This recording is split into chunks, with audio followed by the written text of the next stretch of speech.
Alrighty, so first news of the week episode of 2026, and we got a lot to go over with. I mean, judging by a wall of text, you know that these last couple of days there's definitely been a lot of signings, transfer rumors, and even a head coach being hired. As today, we did see one head coach being hired by an MLS team, and that head coach is Henrik Rystrom, as he is hired by the Columbus Crew as their new head coach, replacing Wilfred Nancy. So all this talk about, whether or not if Columbus might think about just rehiring Wilfred Nancy after Nancy went to Celtic, and how his start with his new club hasn't really been the best, and maybe eventually with Nancy potentially being fired from that team relatively quick, will Columbus would just say, well, let's just hire the guy that we let go of this off season. Well, it turns out that wasn't the case. And to be fair, this hiring of Henrik Rystrom, it's a decent hiring, I would say. I mean, when you look at his resume, I mean, it's a very good resume where he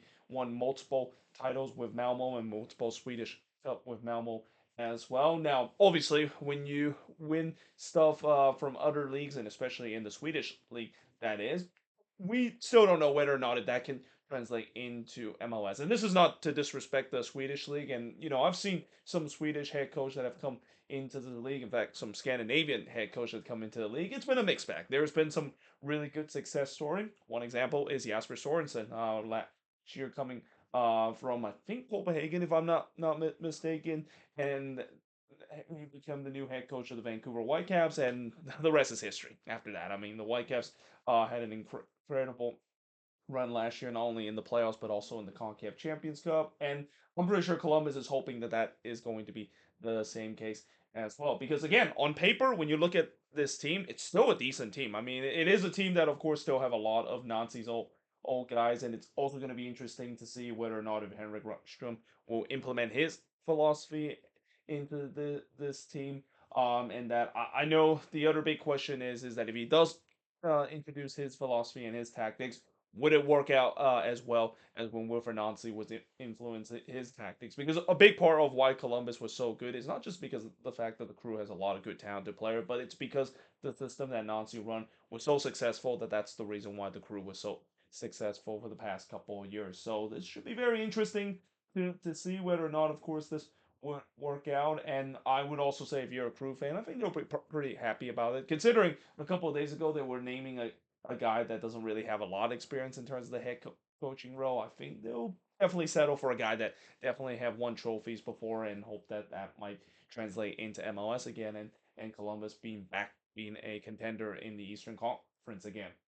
Now, speaking of head coaches, so Eric Ramsey is now linked with the Strasbourg head coaching job. So I mentioned this a little bit when I talked about the New Year wishes and resolution earlier in the video. The fact that once again Eric Ramsey is linked with another job in Europe. This is something that has been happening for the past years or so, where it feels like Eric Ramsey is always linked with a job in Europe. Surprisingly, this time it's actually from League instead of the Championship. Considered last year there was multiple times where he was linked with a Championship club. Though that being said, it'll be very interesting to see whether if this does happen, and if it does happen, man, what a blow this has to be. I mean, I know this off season, a lot of Loons fans has been very upset in terms of what the team has done, and the way that they just kind of gutted the team from front to right. Though again, when you look at some of the moves that they made, I think some of the moves are definitely necessary, considering what they did, and also the replacement to it. I mean, some of those guys are starting to kind of age a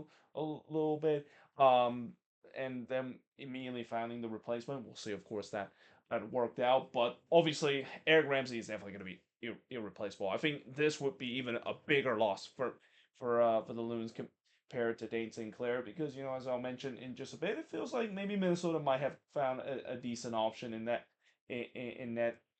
for Dane Sinclair. But for Eric Ramsey, I mean, that's a huge loss, because now, heading into this new season, if they decided to now look for a new head coach, and with the way that the preseason is already looming around the corner, I mean, I have a feeling we might be in the same situation than what we saw a couple of years ago, where this was a team that for 6 weeks were under an interim head coach, and when Eric Ramsey arrived with Minnesota, I mean, the season was already in May. That was just such a disastrous kind of hiring process that the Loons were going through, and I'm just hoping it's not going to happen again. But we'll see whether or not, of course, it will happen whatsoever. And for those of you wondering why exactly Strasbourg is interested in Eric Ramsey, well, apparently it seems like after today it was announced that Chelsea let go of Enzo Maresca. It seems like now Chelsea is linked with the Strasbourg head coach, and from what I also heard is the fact that the reason why they linked with him is because Chelsea and Strasbourg has had this good partnership with each other for the past couple of years, and now it seems like Strasbourg realized that well, now if our head coach is going to get let go and go to pretty much our parent club Chelsea, well, we need to have a decent head coach as well. And again, Eric Ramsey is definitely a name that I have no doubt that Eric Ramsey is eventually going to move on from Minnesota, probably in these next couple of years. But I just feel like this maybe might not be the right time to do so, especially of what Loons fans have said that this it feels like the front office has just completely gutted the team and start from scratch heading into next season. Now, Andy Rose have joined LAFC Mark Dos Santos staff as an assistant head coach, and this one is not a big surprise. You know, Andy Rose did play under Mark Dos Santos when he was with the Vancouver Whitecaps. I was very surprised that he decided to not join the coaching staff of the Vancouver Whitecaps, instead going to the Seattle Sounders instead. But yeah, this is not no brainer. The fact that he's going to join his former head coach there. And I will also wouldn't be surprised there might be some other names that used to be part of Mark Dos Santos and end up joining the staff as well at LAFC. So yeah, certainly LAFC has started to round up in terms of their coaching staff and especially heading into the season. This will be the first season in a couple of years that they will be under a new head coach and won't have Steve Trimmel in charge of the team. Now, moving on, talk about some signings that has happened, and boy, did we had some signings to talk about. First of all, starting off with Charlotte FC acquiring Luca De La Torre from Celta Vigo. Now, the reason why I didn't mention San Diego is because technically, when San Diego got Luca De La Torre, it was on a loan deal, but it seems like Charlotte have permanently purchased the right of Luca De La Torre from Celta Vigo, and yeah, he is now joined Charlotte, and I think this is a good signing for Charlotte. I mean, they do need some midfield help. And I thought Luca Del Torre last year he was very good with San Diego. He kind of got pecked down the pecking order a bit late in the season, mainly because San Diego has just so much good midfield depth as the season goes along, where he kind of dropped down the order because of other guys in the depth chart started to play much better than what Luca Del Torre was. But still, I think he's a really good player, especially controlling the midfield. And most importantly, he's going to be a guy that will allow Wilfred Nancy more or not Wilfred Nancy, Wilfred Zaha, got the wrong Wilfred there. Wilfred Zaha more ability to roam with space, because now that I think when you play against Charlotte, I know everybody will always focus on Wilfred Zaha, but you gotta be careful about Luca De La Torre as well. He's a guy that does also attract a lot of attention as well when he plays. And yeah, that should definitely free up some space for Wilfred Zaha to work, and that could be great news for Charlotte, because the more space that Wilfred Zaha gets to work and pull the string, the more likely he will definitely create some magic, like what we saw when he first came into this league with the Charlotte team. Now, LAFC have acquired Jacob Schaffelberg in exchange for up to $1 million general allocation money to Nashville SC. Half of them will be in 2026. The other half will happen in 2027. I think this is a good deal for LAFC. I mean, LAFC I know have been rumored to get Christian Espinoza for a bit. In fact, speaking of Christian Espinoza, I still have no idea what's going to happen with him. I mean, the Quakes, I'm really hoping eventually they'll find a way to retain him and sign him to a new contract extension. But as it stands, he's still a free agent, and I'm kind of surprised that it's been. He's pretty much the hottest free agent on the free agency market, and I'm surprised not a lot of teams have been thinking about reaching a deal over him. Obviously, I know maybe the salary might be one of the reason why teams don't want to, and especially you have to sacrifice the DP spot if you decide to sign Christian Espinoza on a contract. So instead, for LAFC, they decided to go with another decent option, and Jacob Schaffelberg. I think he's been great with Nashville at SC. Obviously, I think he kind of dropped down the pecking order a bit, similar to what I say about Luca Del Torre. I think he dropped down the pecking order a little bit later in the season, because Nashville turns out that the players are around the spot that Schaffer was playing just got much better as the season goes along. So him going to LAFC will definitely help that attack. And especially, we know that this LAFC team is a very dangerous transitional kind of team, and they have a lot of speed. Now you add Jacob Schaffelberg in there alongside with Denny Bawanga.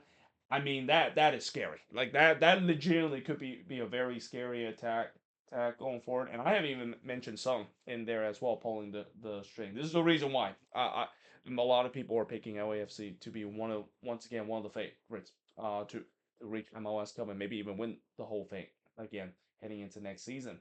Now, the New England Revolution have acquired Ethan Cooler from Werder Bremen. I don't know why I wrote New England twice there. I think what happened when I decided to write things relatively quick. But they of course acquired him from Werder Bremen. Now this name is kind of familiar because I remember him when he used to play for the Quakes second team in the MLS Next Pro, and I actually had no idea that he actually eventually move on to Europe. Actually, he went to the USL Championship. He was with the Oakland Roots for a bit, and then he made his move to Werder Bremen, and that's kind of an interesting pipeline to Europe. I mean, I don't think I've ever seen a player decided to go from MLS Next Pro to USL Championship, then to Europe, especially a decent team in Werder Bremen in Europe as well. But alas, New England, of course, acquired him, and I think he's a decent player. I thought he was decent when he was with the second team of the Quakes, and it's just kind of such a shame the fact that the Quakes did not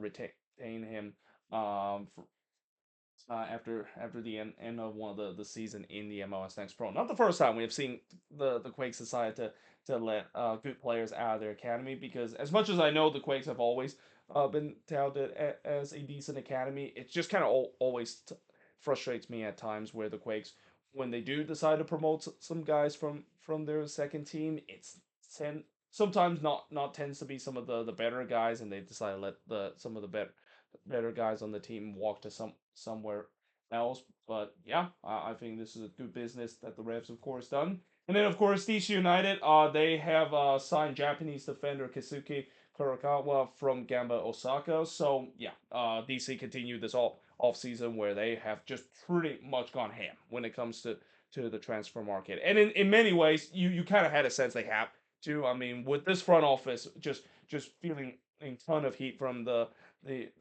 fans about them not spending money to improve the team.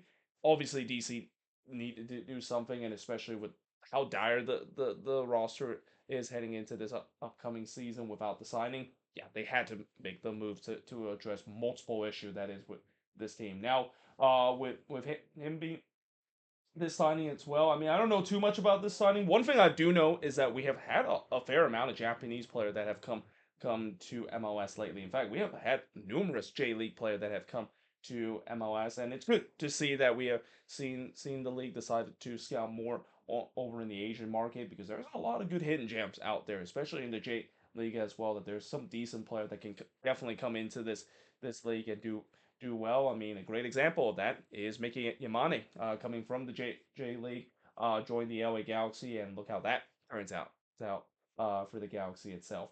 Now, CF Montreal have signed midfielder Ivan Lusenko on loan from Shakhtar Donetsk. Now, even though they said that he came from Shakhtar Donetsk, he actually haven't played a single game with the Ukrainian Giant, and been kind of long with different team in the the the the near the bottom tier of the Ukrainian for first division. And yeah, again, that's all I kind of know about this guy. I don't know if he is going to be maybe a starter, or maybe just some depth pieces for this Montreal team. And like DC, Montreal has definitely done well when it comes to signing players during the transfer window, especially with the way that the ownership group have said that they're going through a rebuild now. They of course are trying to acquire players to begin this rebuild. Now, as I mentioned before, I'm not quite sure if these players that they acquire, is this the beginning of a core that they're trying to form, or is this just kind of placeholder for this rebuild? We'll find out as the upcoming season come. And then Toronto FC, speaking of deep rebuild, so they're still on the path of it. They have recently signed Brazilian left back Matias Pereira from Portuguese club Santa Claras. Now, I don't know too much about this guy. Some say that he's decent. Some say that he's not. So again, we'll see whether or not if he's going to do well, and especially maybe be a starter for this team. And then Atlanta United have signed defender Thomas Jacob from Necaxa. I think I mentioned this signing a couple of news of the week episode ago, so I'm not going to mention too much about this, other than the fact that this is either going to be a depth piece for this Atlanta United team at the back. Obviously, as I mentioned with Atlanta, the back line is definitely one of the things that they desperately need this off season, especially in the outside back area in terms of this upcoming season. And well, even though they didn't adjust the outside back area, at least they bought another center back, and that we talk about the center back situation with Atlanta as well. A lot of Atlanta fans are saying that he might be the replacement for Stian Gregerson, which I don't think that's a bad replacement, because I think Gregerson has been kind of underwhelming during his time with Atlanta, and there's always numerous talk the fact that maybe he's going to be moving on from the Five Stripes sooner than later. And then FC Dallas have signed Swedish international Herman Johansson, a midfielder from, and I believe it's Midgetly. Yeah, IF. Anytime when I try to pronounce Swedish club, especially some of the Swedish club that I am not more known for, I'm gonna absolutely butcher it. But this is also another signing that I've already mentioned before in the couple of news of the week episode ago, and I think he will be a decent piece in the midfield, whether for depth reason or not. We will shall see. And then speaking of former FC Dallas players, so Sporting KC have acquired Justin Reynolds for up to 100,000 general allocation money that they sent to the Chicago Fire. Remember Justin Reynolds, of how he did during his time with FC Dallas, and he was definitely considered to be one of the prospects from that team coming out of that academy. Yeah, it didn't quite work out for him, and now he is kind of almost used as just a placeholder for some teams, and for Sporting KC, that's going to be the latest team that he's going to be used more of a placeholder, or a guy that maybe be fighting for the starting spot. I mean, for Sporting KC, this is a team that has a lot of needs heading into this season. Defense is definitely one of the areas that they need, and getting Justin Reynolds, I don't know if that kind of moves the needle though in terms of them improving their defense. Consider he didn't really do much during his time with the Chicago Fire.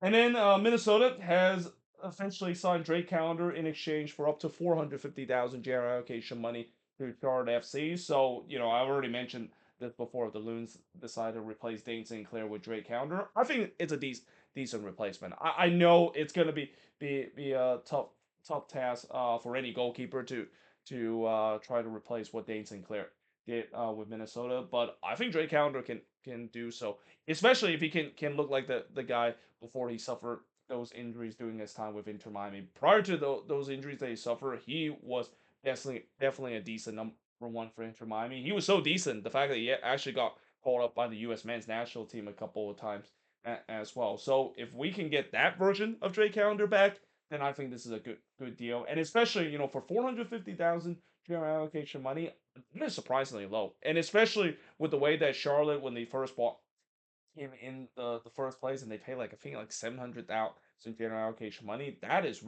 really surprised. The fact that they decided to cut that losses and take a loss on that. And in many ways, this signing of them getting Drake Calendar, I mean, I heard a lot of Charlotte fans said that it kind of doesn't make sense, and it feels like a waste of space. And in some way, it kind of is, because they were thinking maybe Christian Kalina was going to move on, and Drake Calendar was going to be the replacement. But obviously, Kalina never moved on from the club. He was still the number one for Charlotte, and now you have a situation where, well, you got another guy that I think Drake Calendar is just too good to be a backup, and especially the amount that they were paying him. So yeah, again, if they were gonna think about replacing Kalina, maybe that's the reason why they decided to sign Calendar in the first place. But if they weren't even thinking about replacing him, then it kind of makes no sense in a way to sign Drake Calendar, especially for 700,000 general allocation money. That is a lot of money for a backup goalkeeper. In many ways, kind of them overpaid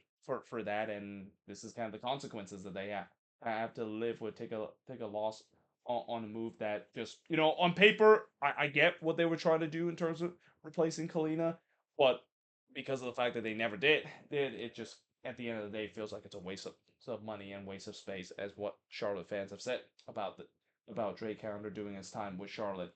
Now, moving on to some of the transfer rumors, and we have a good amount as well. So, first of all, the Philadelphia Union, they continue their changes when it comes to gutting some of the old core piece that they have, and the latest member of players that were part of the old core that the Union has had that might be moving on is Kai Wagner. So, Kai Wagner for a long time has been rumored to go back to Europe, especially going back to his native country in Germany. But now it seems like he's going to be going to the championship as the Union have finalized a deal to sell Kai Wagner to Birmingham City, and I expect it's probably going to be a good amount. I would be shocked the fact that it's not a great amount because for a long time when Wagner was rumored to go back to Europe, there was a huge amount of fee that the Union were commanding these teams to pay for his service, and I am assuming this is going to be the same case as well. Though it is definitely going to be a tough loss for the Philadelphia Union. Wagner, with his production that he does, especially on the playmaking, and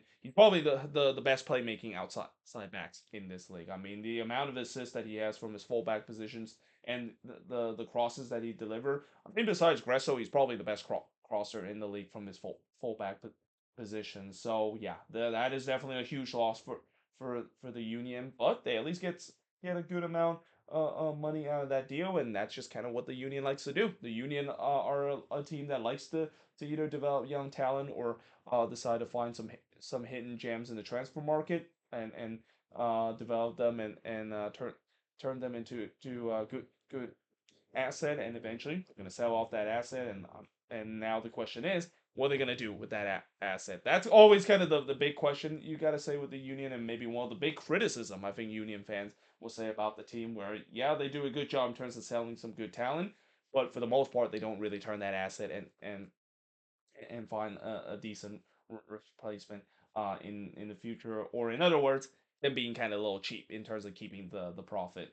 Now, Orlando City, so they are report that they're going to sign Maxime Crepeau off of free agency. Now, obviously, after what happened with Carlos Cornell, it was pretty clear that they would need another option in goalkeeping, and Maxime Crepeau is definitely the option to do so. Well, I'm kind of surprised Toronto decided to not give him. I mean, I feel like when Maxime Crepeau was let go by the Portland Timbers, it would make perfect sense of him going to Toronto FC, especially with TFC letting go of Sean Johnson as well during this transfer window. It would kind of make sense for Crepeau to kind of return to Canada and join Toronto FC, but nope. Instead, he's going to go down to Orlando City, and man, what a battle that would be when it comes to seeing those two Canadian goalkeeper with Dane Sinclair, obviously with Inter Miami. And I know, even though it's not official that Dane Sinclair has signed with Inter Miami, it's imminent the fact that he's going to be joining the Heroines down there in South Florida. But imagine you have him versus his country mate Maxime Crepeau up in Orlando City. That Florida derby is going to get very interesting. That's kind of an interesting goalkeeping battle in this derby. Consider both of those guys are also guys that maybe be fighting for the number one spot of the Canadian national team heading into this year's World Cup. So yeah, for Orlando City, would this considered to be an upgrade to Pedro Galese? I don't know. I mean, Crepeau hasn't really been doing well, at least in the last couple of years. I mean, last season that was probably one of his worst season with the Portland Timbers, and considering that, I get why Orlando City really want Cornell, because they feel like he could be just as decent as what Pedro Galese was to the team, but because that option obviously didn't pan out in the end, I think this might be kind of like their second good option. And yeah, again, we'll see how he's gonna do with Orlando City once they do sign him off of free agency. And then there was also reports saying that Orlando City is looking to acquire Brian Ojeda from RSL for up to 1.2 million general allocation money. Now, obviously, I know a lot of RSL fans are very upset about this, but as I mentioned before in my moving forward series about RSL, this is a team that definitely has a big dilemma heading into the future. And I mentioned the fact that, the big dilemma that this front office has to face with this RSL team is the fact that, do they just blow it up? Do they just blow up the team that they currently have, knowing that this team that they currently have might be good enough in terms of making the playoffs, but definitely not good enough competing. Might be good enough to be like maybe the ninth or eighth seed, and that's kind of a mediocrity kind of spot. So it is pretty clear that it feels like maybe the RSL front office have chose the option of just started to kind of tear it down because with recently them moving on from one of their defender, and can't really quite think of the name. Oh, Brian Vera. That's the name that I was thinking of him going to Montreal. Now it seems like one of their starting midfielder Ojeda is going to be moving on as well. By the way, how confusing is that going to be? The fact that now Orlando City has two Ojeda. So I'm gonna have to get used to writing either Martin Ojeda or Brian Ojeda if this deal does complete. And also, for 1.2 million general allocation money, I think it's a good deal for Orlando City, especially with the way that it feels like nowadays the GAM market has been just completely inflated, especially with midfielder and attacking players. I think it's a decent deal for Orlando City overall, and this maybe could be the Cesar Araujo replacement that they might be looking for, even though Arujo is still with this team.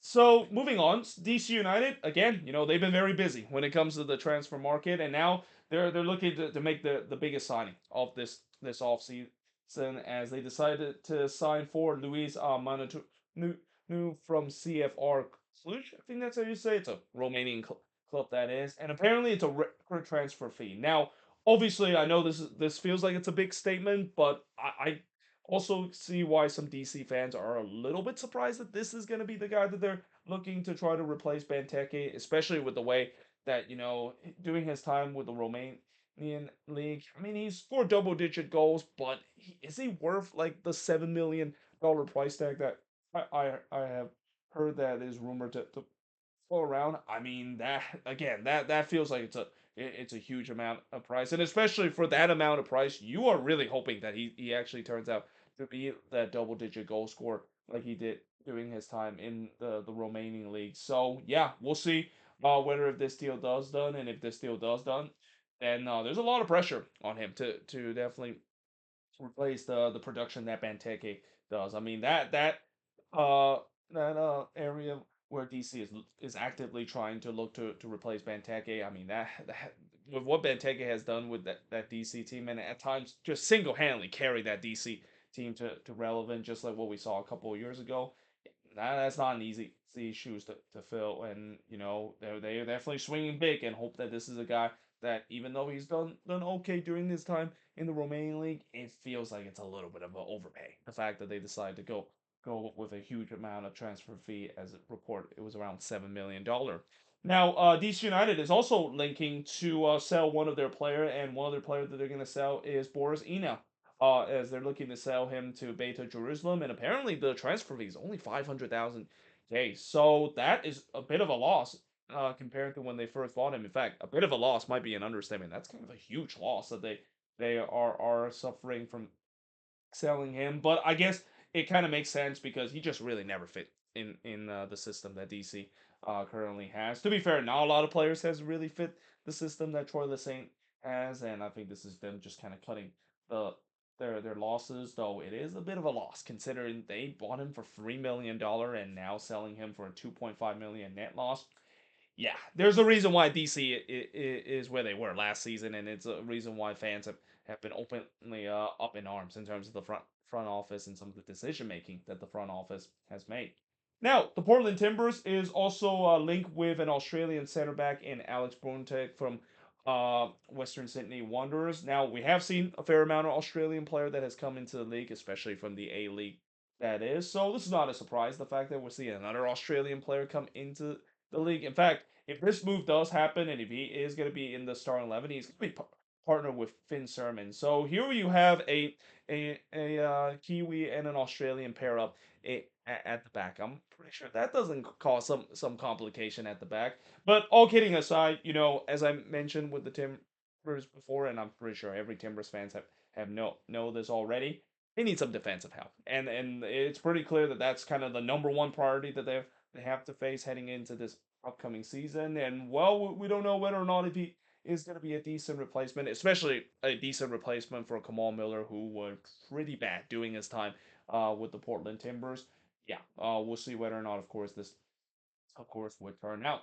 Now, moving on. So remember, I talked about DC United decided to let go of Christian Benteke, and if you wonder where did Benteke go, did he decide to sign with another MLS team? Nope. It turns out that he is actually going to be going to the Middle East. He's not going to Saudi Arabia, as you usually see with a lot of players that maybe are a little over the hill, but are securing one last big paycheck. They decided to go to Saudi Arabia for it. But no, instead he is actually going to the United Arab Emirates and going to a club called Al Wahda.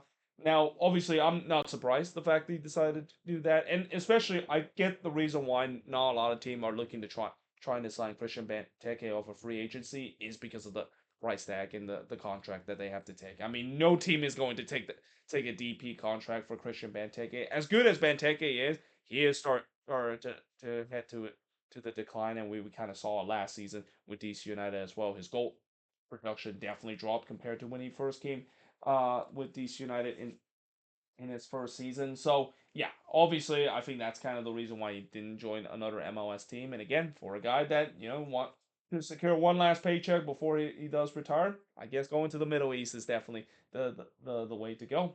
And then moving on, so this is kind of an interesting one. So Inter Miami, they're reported to sign former Montreal midfielder Mako Mejevic from here down in Argentina. Now, obviously, if you haven't heard the story of Makovic and the crazy stories that he had over his time in MLS, I mean, you definitely want to look up because man, talk about a player that has had a wild adventure doing his career and have done some of the most strangest thing off the field, and I think I mentioned it already before in one of the news of the week episode when he was used to join with Montreal, how crazy that is and considered to be one of the wildest off the field situation that I ever seen a player has involved. Well, now it seems like he's coming back to MLS, and to be fair, his career has actually done pretty well down in Argentina. And again, for Inter Miami, it seems like they only sign Argentine player or players down in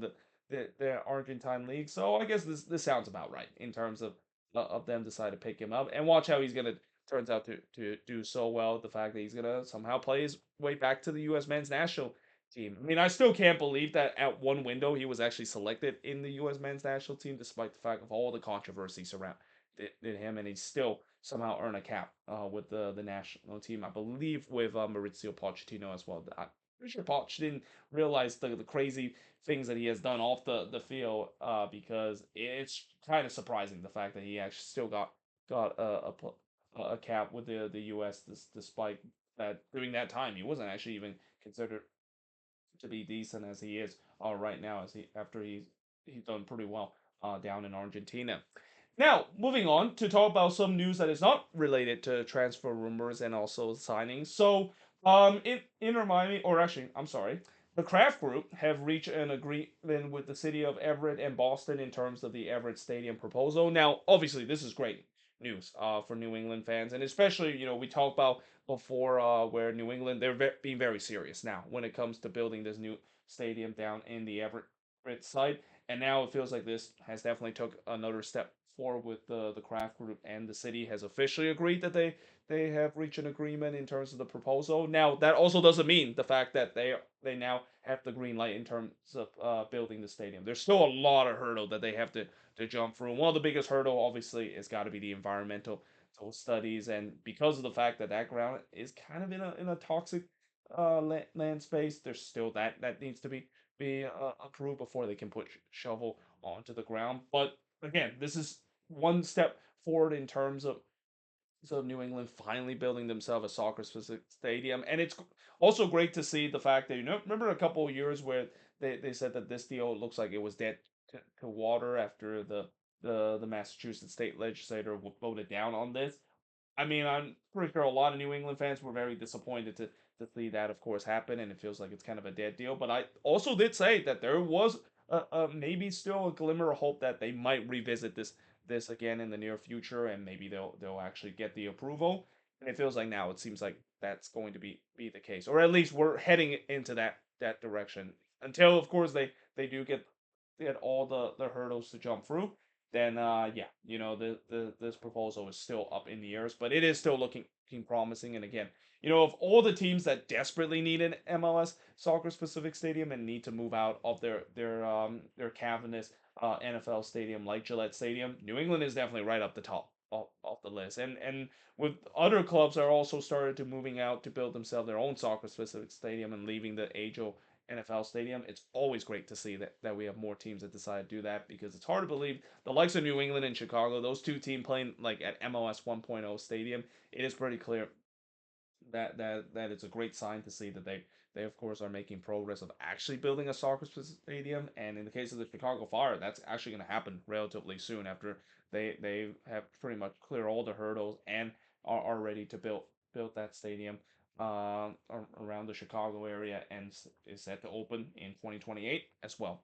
And then Botafogo actually is now being handed as of a couple of years of transfer ban after failing to pay Atlanta United transfer fee for Thiago Almada. Now, I've had a feeling this was going to happen. I mean, Botafogo, this is a club that is in crisis right now. In fact, when you're a team that is owned by John Texier, you know you're in crisis. He's definitely one of the most hated men in the soccer or football world right now. So this is no surprise, the fact that eventually Botafogo couldn't really meet the deadline in terms of giving the amount that Atlanta has had, and eventually they of course will do so. But this is kind of almost just kind of an unfortunate situation where I don't think Atlanta realized the fact that when they decided to sell their best player to a team like Botafogo, that it was owned by a guy that is a literal piece of no what. But I guess that's kind of happened, and it's kind of very similar to the unfortunate situation where, remember a couple of years when a couple of MLS player went to Boa Vista, and how that team turns out to be a huge fraud when it comes to the financial situation. And to this day, I think we still haven't seen Reggie Canyon getting his fee being paid to FC Dallas from Boa Vista, because that club doesn't really exist anymore. It's not. I think that club has actually been folded now because of the financial issues. So yeah, obviously again for Atlanta, it's very unfortunate that they didn't realize this in the first place. And at least the good thing that they have in terms of this is the fact that FIFA definitely lay down the law and say that, yeah, you don't pay the club of the guy that you got the fair amount, we're gonna hit you with a transfer for ban, and we're gonna punish you. And I know some might say that the punishment might should have been heavier, because I think it's only like a 2-year transfer ban. That is still among the longest that FIFA has been handing teams in terms of a transfer ban, because of something that they breached the rule, just like what we saw in this situation between Thiago Almada and Botafogo and Atlanta United not receiving the amount that they were promised when they sold them or sold him in the first place. And then the USL Player Association, so they recently released a statement prior to the CBA exploration, and there's definitely some frustration that has started to mount between the USL PA and also the owners as well. And in some way, it's kind of ironic the fact that now it's happening in USL as well. Remember when MLS has had their problem with the CBA, and the MLS PA were not happy and not agreeing with the owners about renewing the collective bargaining agreement, and we were just so close, like this close away from actually having a lockout in the league. Well, it seems like this might be a possibility happening in the USL as well. And the main issue, obviously, the USLPA have mentioned in the statement is that they're not happy the fact that the league is not increased its minimum salary, and especially the health benefit as well. It is kind of crazy to see that the USL doesn't actually get guarantee health insurance to for their player, despite the fact that the minimum salary of the USL. I mean, I know they mentioned that USL has kind of increased the minimum salary. I think over around 50,000, but that's still before all the benefit like health insurance. And considering that for a long time MLS have had this, and the fact that USL still have not had it in the year of 2025, it is no wonder why the Players Association is very frustrated with this new CBA that is coming up, and that's kind of one of the things that they really want to do. And I don't blame them, because again, in the year of 2025, even though I know the USL is considered to be a down MLS with all the plans that the USL is going to do with the promotion and relegation, and especially competing with MLS in terms of being a top tier league with the first division. If you don't sort out your salary situation, or even in this most basic situation of giving your players benefits, I mean, all that ambition is going to be all for naught if the players are simply going to be up in arms and saying, "Yeah, you're not paying us fairly, and you're not giving us benefit, and now you're thinking about competing with MLS with this first division." It's just not going to work out very well.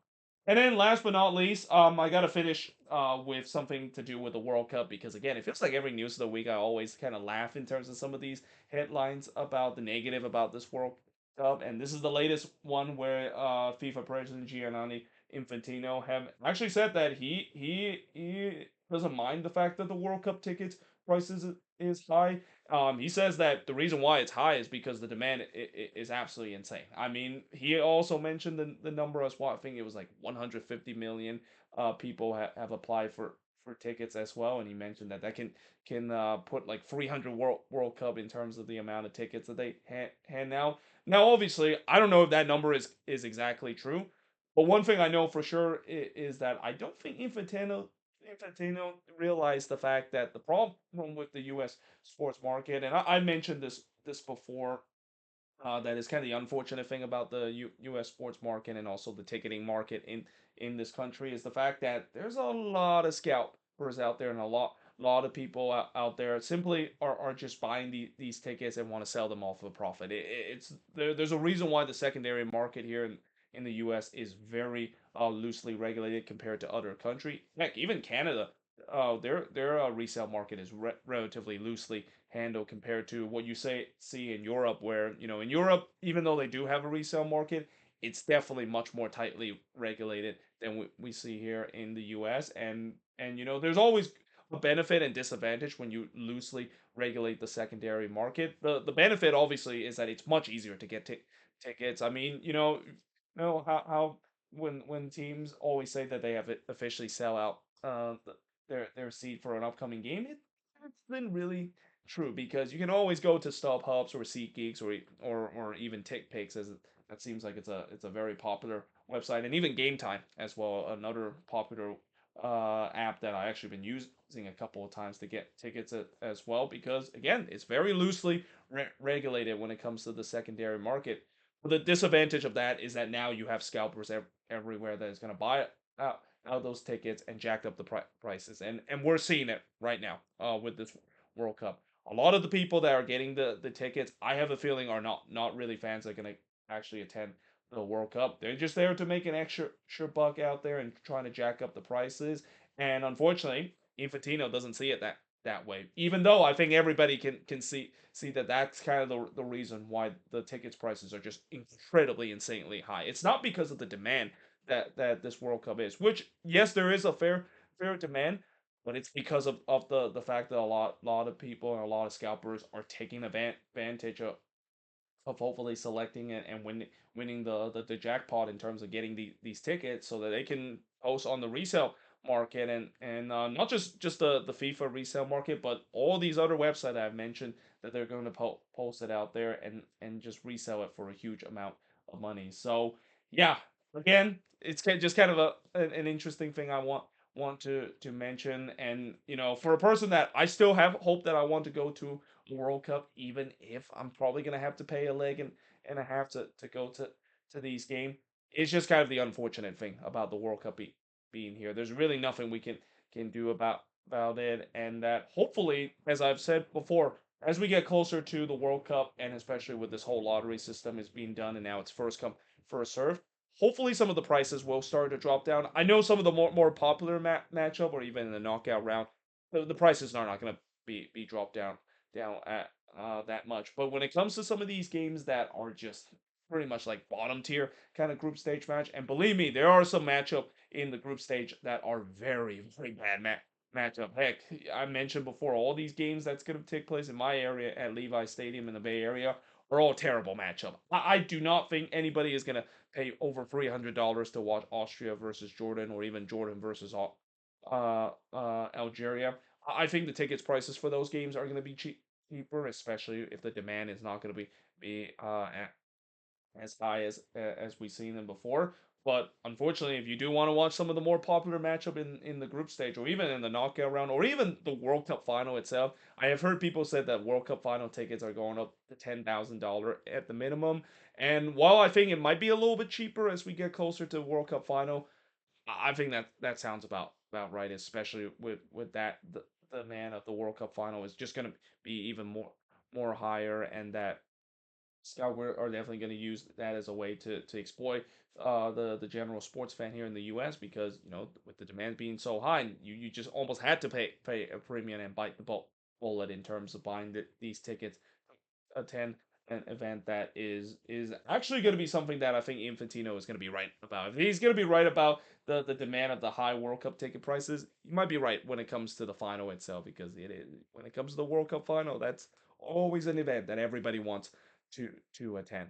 But there you have it. That is pretty much it for my news of the week episode. As always, let me know in the comments below what do you think of these news. And I know I've gone relatively long with this. I mean, these news of the week episode has gone longer and longer as the day goes along because we just have so much news to talk about. But until then, hope you guys enjoyed this video. If you do, make sure you guys leave a like, smash the subscribe button, and yeah, I of course will see you guys next time.